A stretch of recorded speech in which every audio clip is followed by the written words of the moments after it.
All right, all right, all right. So this is the FreshRoast SR500, and I'm going to show you what roasting coffee is all about. Kind of take the mystique out of it, the mystery out of it. It's really a pretty easy process if you have the right tools for the job, and this is the perfect tool for the job of the FreshRoast SR500. Very easy to use.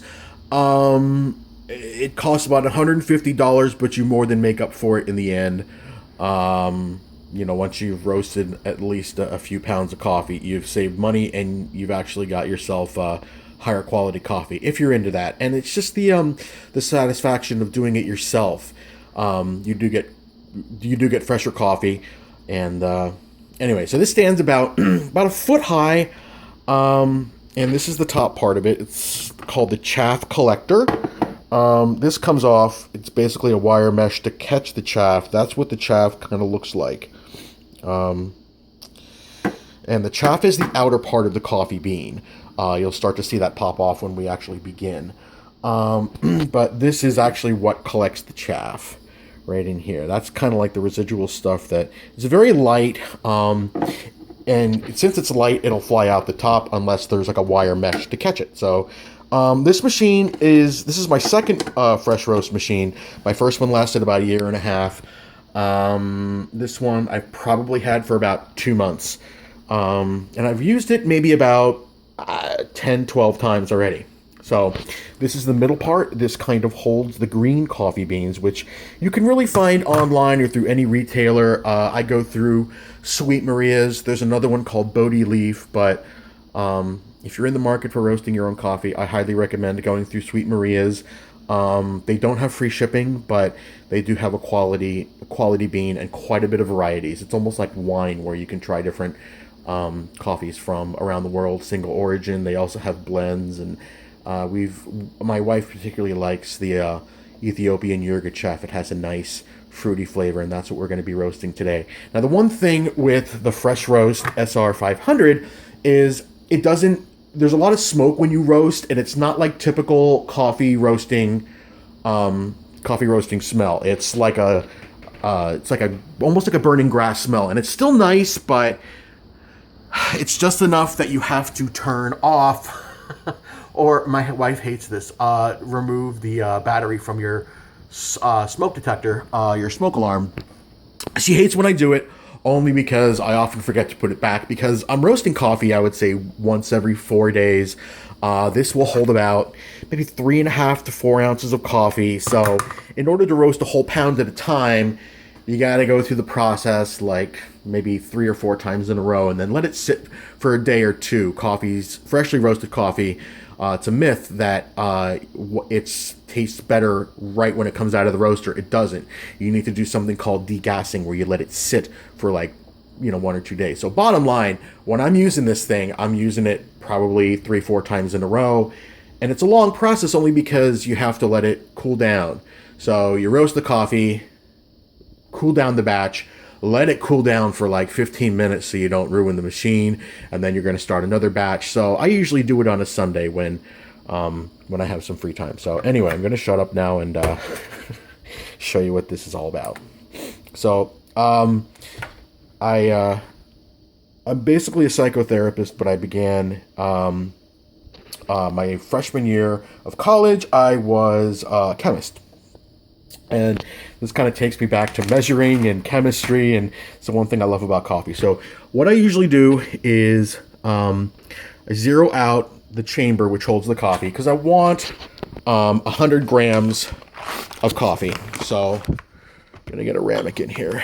And what we're using, again, is my wife's favorite. It is Ethiopian yogurt. I did not buy this through Sweet Maria's. I bought it through Amazon retailer, and it's okay. It's a good fruity coffee. It's got a good bright taste to it. So we're gonna get about 100. I never like to just pour. I like pouring with both hands, but obviously I've got to man the camera. So, all right. So we're gonna get about nice spillage. All right. Oh, perfect. So that is the end of the bag. So we're killing the bag.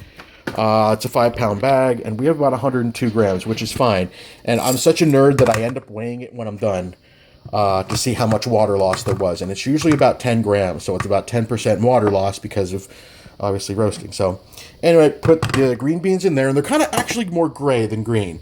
If you're roasting, or if you're grinding a coffee bean that looks like that, you're going to be screwed. It's going to taste awfully sour and pretty much bad. So the SR500, I almost said 300. SR500, it's pretty easy to use. What you're going to do is you're going to set it on low. There's a temperature for how high or low you want it. Usually what I do is I keep it at low, and then for this particular coffee, because it's very sensitive to heat, I move it up to medium. So move it up to low. It doesn't turn on yet because there is an on-off switch here, and there's up and down in terms of time. And there's a fan. You can move it super high or down to low. And you can tinker with the settings, see what profile you like. I've tinkered with this 5-pound bag of coffee for a while, this leHAHt, and I think I found something that works for me. So what I'm going to do, I'm going to move it up to about 6.5 minutes.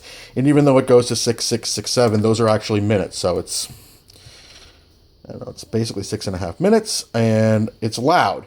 So I'm going to actually, it's going to be loud.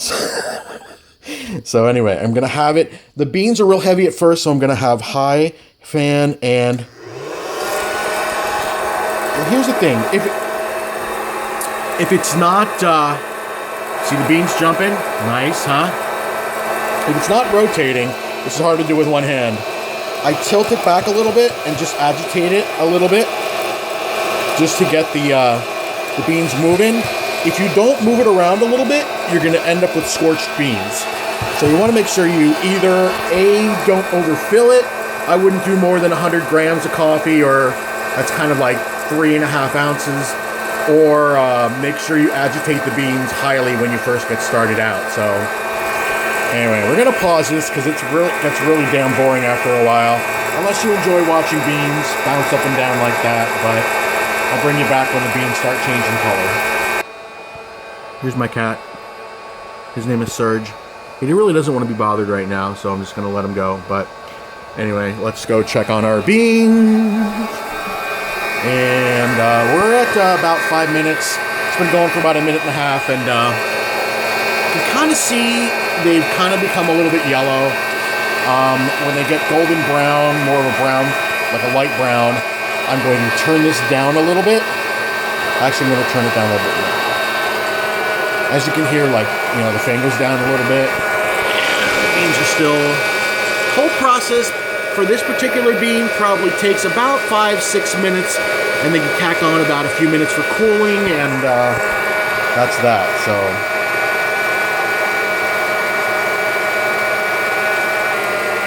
all right, beans are getting brown. We're going to turn it down a little bit more, and we keep it on low.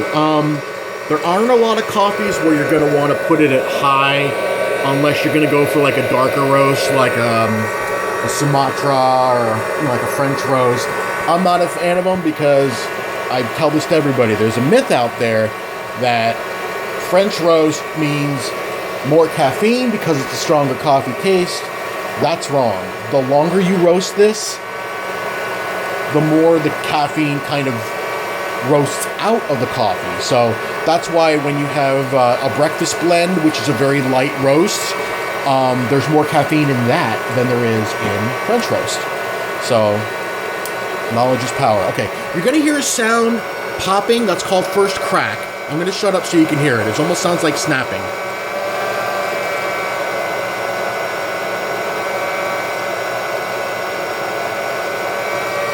I'm going to move it up to medium just for the last like 2.5 minutes. Now you should really hear the snapping.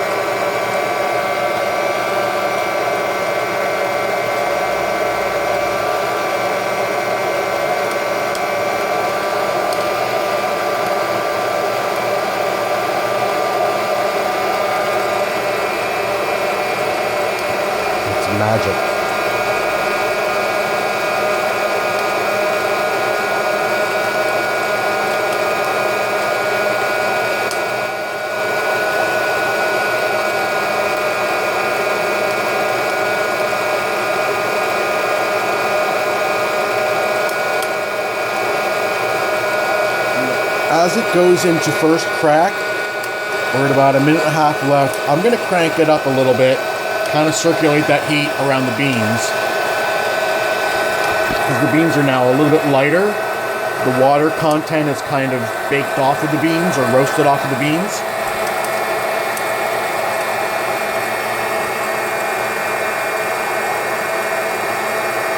And the cool thing is you don't have to wait until the time is done. You can move this, that right down there, the temperature. You can move that down to cool at any time. And then there's this looks pretty good. That's kind of the color we're looking for.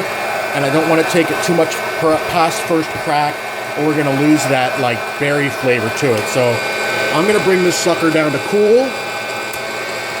And it's about a 2 to 3 minute cooling period. Just what you would think it is. It's not hot air that's being forced through the bottom of the chamber. It's more of a cool air, like cool air. That's why it's called cooling. See how that works? I'm gonna pause it until the cooling is done. He still doesn't want to be bothered. So, alright, I'm sorry, buddy. Happy beans! Everybody loves happy beans. Coffee beans. All right, it just ended, and it's gonna be super hot, but I'm a daredevil, so you'll see this is where the chaff is all collected. There actually wasn't a whole lot. There usually isn't a lot, and I'm a slob, so I just kind of dump it into the sink and then wash it down the sink. This is our dirty sink, so my wife's gonna kill me for putting our dirty sink on YouTube or whatever, but you can see the chaff that collects. It's very feathery, very light, makes a mess, but the fresh roasted coffee is well worth the effort. So this is what we got. We got some beautiful beans here. These are ones I roasted earlier. Tilt it so you can see it. It's hard to see, but this is a special, I believe it's made of aluminum container I got from Sweet Maria's. And what makes this so special is that it's got a bottom degassing valve, and this is what allows air to leave without really bringing a whole lot of air in, because oxygen is going to be roasted coffee's enemy. So we're going to measure this. I have what I like to refer to as ghetto Tupperware. I guess it's from a Chinese place or a feta cheese container or something like that. I have no idea. But anyway, it's zeroed out, and you're going to see it's going to be less than 100. That's what we're going for. It's like 10% water loss. So it is lighter than what we began with, because water is going to roast out of it. So what we do is we take this sucker, and obviously it's not super hot. I can hold it in my hand without getting third-degree burns or anything crazy like that. And that's what we're looking at. We're looking at beautiful roasted beans. Some people would say the color is a little mottled, but I don't give a crap, because it's all about how it tastes. So all we do, pour it in here. Bam. And we usually just let it sit for a few days. It actually tastes better after it sits for a few days. It ages like fine wine. So anyway, that's that. I'm going to put it over here. And I do use automatic drip. I don't care what anybody says. This is a damn good coffee maker. It's the Cuisinart. And when I do want to do pour over, I rarely use that. That's my French press. I don't really use that bad boy. This is my baby. I love using this thing. It's called a Chemex, but more on that later. It's a good pour over coffee maker. But anyway, thanks for hanging in there for the full 15 minutes. That is pretty much what is involved in roasting coffee. Whole process does take about 10 minutes from start to finish, but well worth the effort. Now the waiting starts, and anyway, thanks for watching.